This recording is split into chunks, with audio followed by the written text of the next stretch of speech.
semuanya, perkenalkan nama saya Gudensia Mariana Labu, biasa dipanggil Jessie dengan NIM 2203050160, kelas D, Prodi Ilmu Komunikasi, Fakultas Ilmu Sosial dan Ilmu Politik.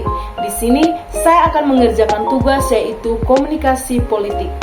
Baik, di sini saya akan melakukan analisis dan membahas terkait dengan pesan politik melalui media yang meliputi propaganda politik, periklanan politik, dan retorika politik, serta membahas 2 contoh kasus. Baik, di sini saya akan menjelaskan terlebih dahulu apa itu pesan politik. Nah, pesan politik adalah komunikasi yang disusun untuk mempengaruhi pandangan atau sikap masyarakat terhadap suatu isu atau kandidat politik. Nah, tujuan dari pesan politik ini adalah untuk membangun dukungan atau meraih pemilih dalam konteks proses politik. Baik, selanjutnya saya akan menganalisis mengenai propaganda politik, periklanan politik, dan retorika politik.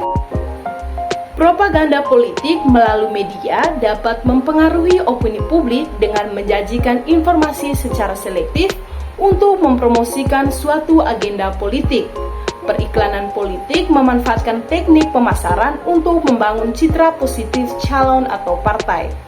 Retorika politik melibatkan penggunaan bahasa yang persuasif untuk mempengaruhi pandangan masyarakat terhadap isu tertentu. Kombinasi ketiganya dapat membentuk narasi yang kuat untuk mempengaruhi pemilih dan membentuk opini publik. Baik, di sini saya mengambil 2 contoh kasus. Contoh kasus yang pertama saya ambil adalah propaganda politik melalui hashtag media sosial.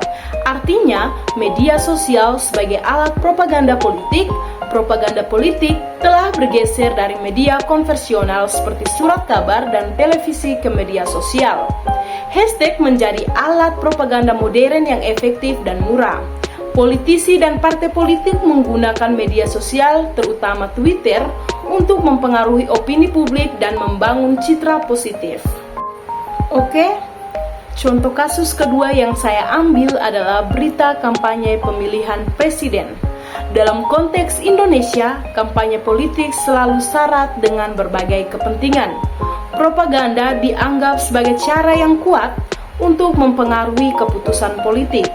Studi tentang propaganda dalam kampanye pemilihan presiden menjadi penting untuk memahami pesan yang disampaikan kepada khalayak atau audiens. Baik, terima kasih video presentasi saya ucapkan terima kasih.